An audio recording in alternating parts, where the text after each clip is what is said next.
Now all the tax collectors and sinners were coming near to him, listening to him. And the Pharisees and the scribes were grumbling and saying, "This fellow welcomes sinners and eats with them." So he, Jesus, told them this parable. "Which of you, having 100 sheep and losing one of them, does not leave the 99 in the wilderness and go after the one that is lost until he finds it? When he has found it, he lays it on his shoulders and rejoices. And when he comes home, he calls together his friends and neighbors, saying to them, 'Rejoice with me, for I have found my sheep that is lost.' Just so, I tell you, there will be more joy in heaven over one sinner who repents than over 99 righteous persons who need no repentance. Or what woman, having 10 silver coins, if she loses one of them, does not light a lamp, sweep the house, and search carefully until she finds it? When she has found it, she calls together her friends and neighbors, saying, 'Rejoice with me, for I have found the coin that I have lost.' Just so, I tell you, there is joy in the presence of the angels of God over one sinner who repents." The word of the Lord. I invite you to please be seated. Okay, show of hands here. How many of you have been lost before? How many have been lost? Okay. Men, close your ears. Men, close. Women, how many of your husbands have gotten you lost because they wouldn't ask directions? Raise your hands. That's what I suspected. Sorry, guys. Sorry, guys. Hey, in the family I grew up in my family, there's not a chance my dad would ever consider asking for directions. Never. Anyone grow up in a family like that? Yeah, you're all liars. You did. Yeah, there were family vacations where my family were hopelessly lost.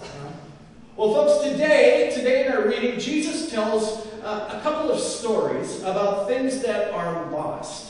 And I think these stories are for those of us who find ourselves lost now and then.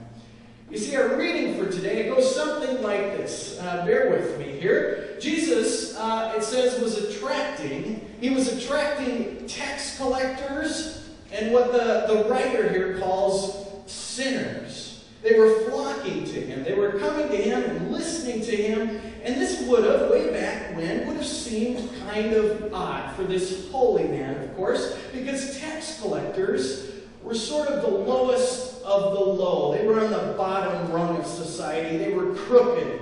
They'd come around to your house every so often, and they collected for Rome. And let's say Rome needed $50 a head.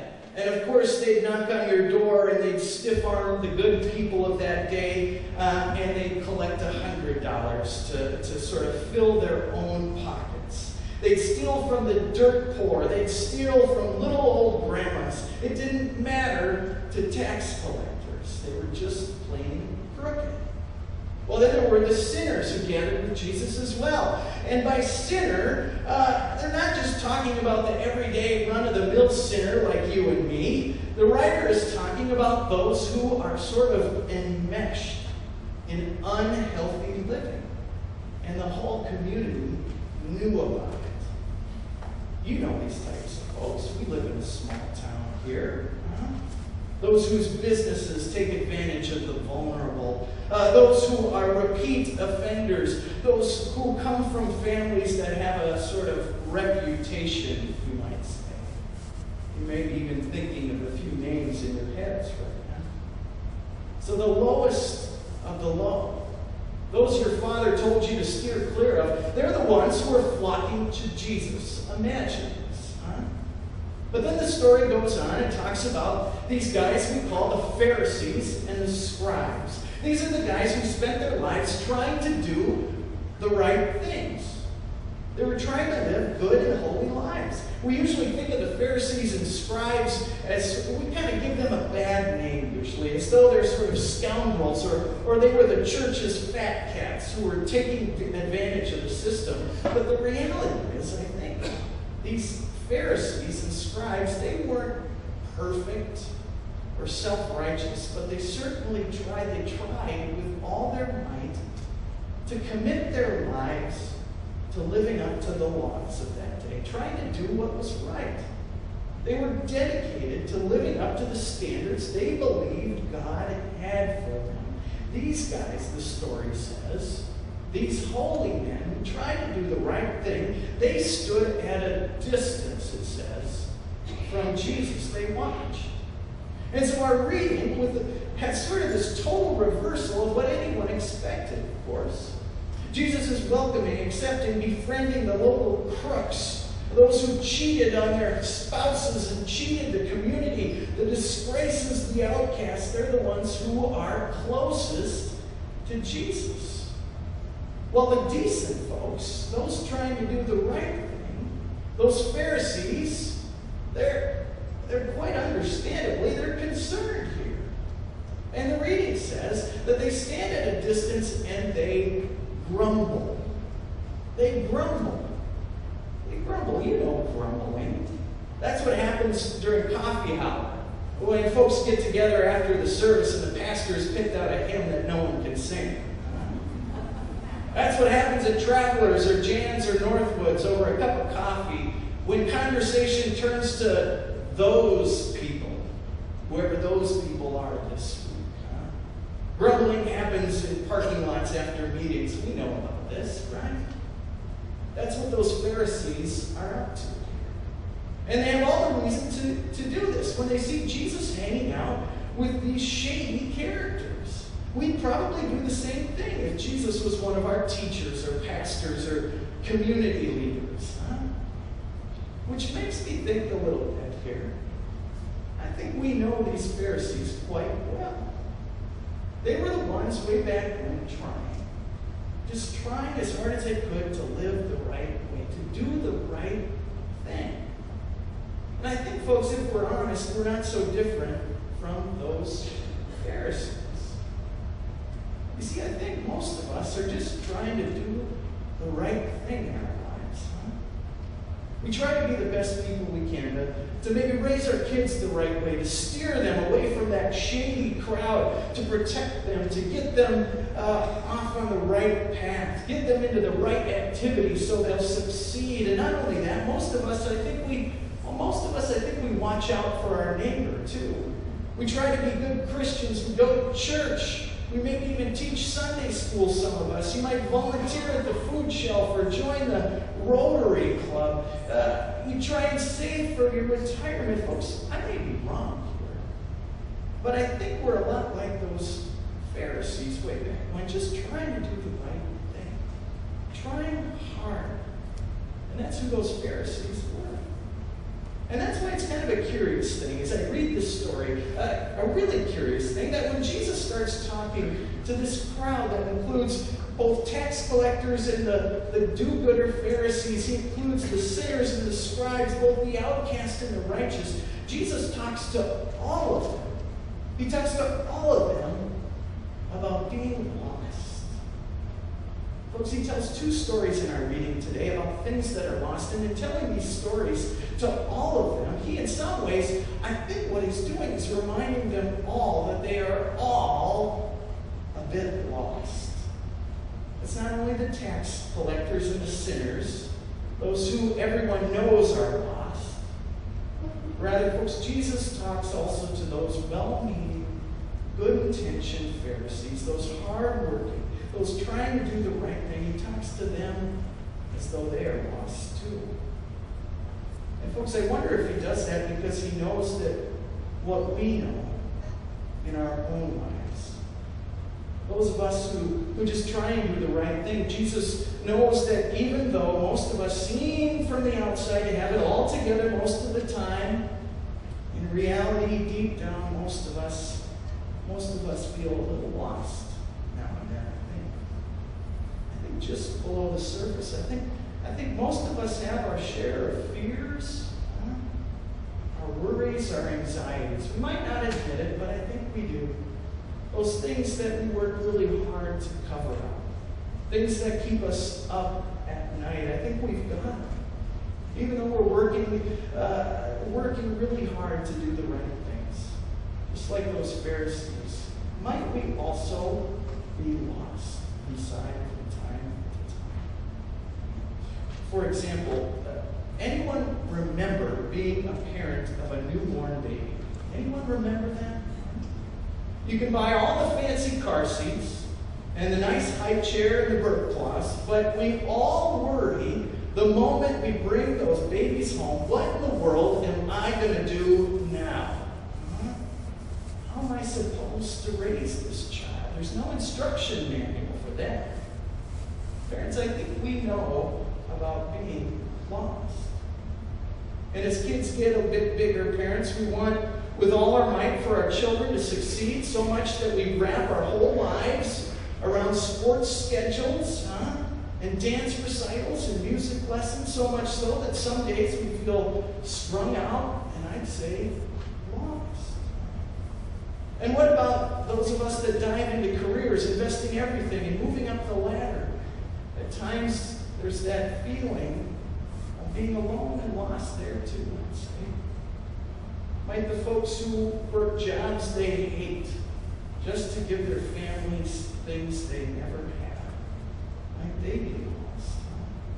And might there be some who couldn't wait to retire with healthy pensions?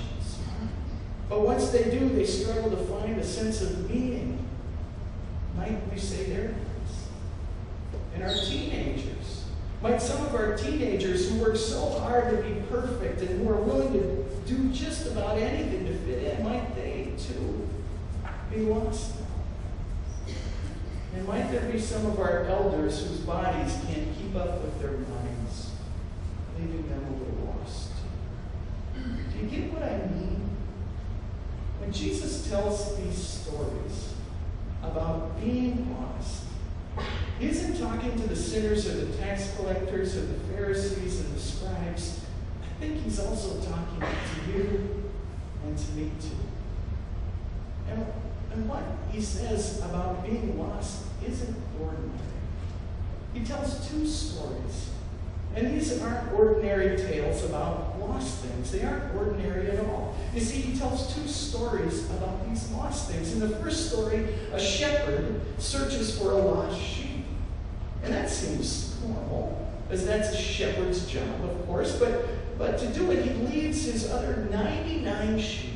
He puts the 99 at risk, leaving them in the wilderness with no protection, no shelter whatsoever. He just sets out to find the one that's lost. And when he finds the lost one, he hustles back to the whole flock back home and calls his friends and neighbors and throws a big party. That's not normal, huh? He's got his odds all wrong. Who would leave 99 for the one? And folks, in the second story, Jesus tells about a woman who has 10 coins to her name. She loses one of them, so she lights her lamp and she sweeps all night searching for that coin. Of course, that makes sense. But then when she finds it, she calls together her neighbors and invites them to celebrate, which likely meant that she provided food and drink and party fare and probably spent far more on this celebration than she found during her search. Doesn't make sense. Jesus goes on to say, which of you, Jesus asks, would go to such length to search and find something lost and then celebrate? I think the truth is, folks, none of us would. None of us would. But God would. God would. Folks, that's the point of this whole passage. God would and does. God risks it all and seeks us out. We who are lost now and then, lighting a lamp and sweeping until we're all caught up in God's grace and mercy and love. I don't think this story today is about defining who's a sinner and who's righteous.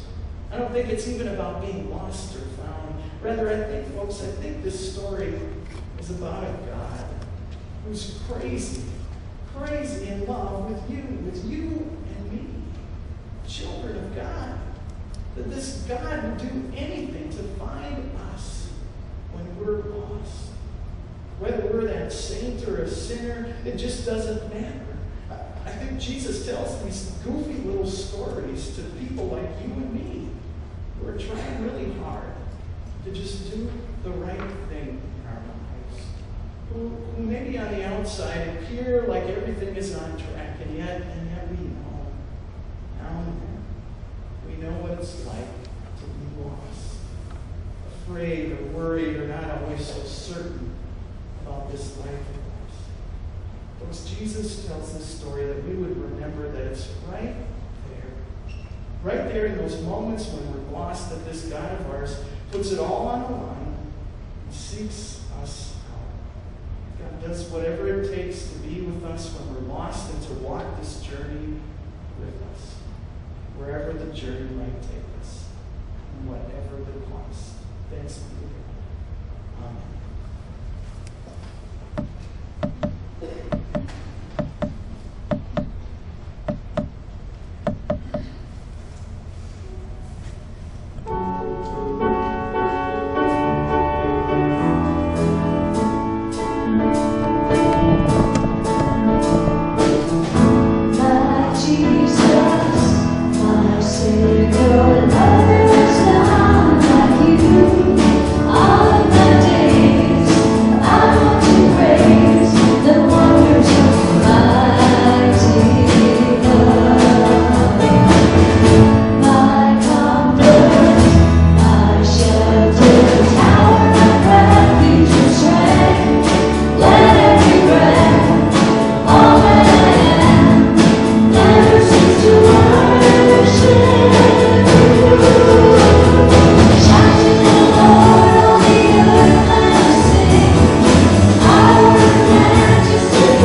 No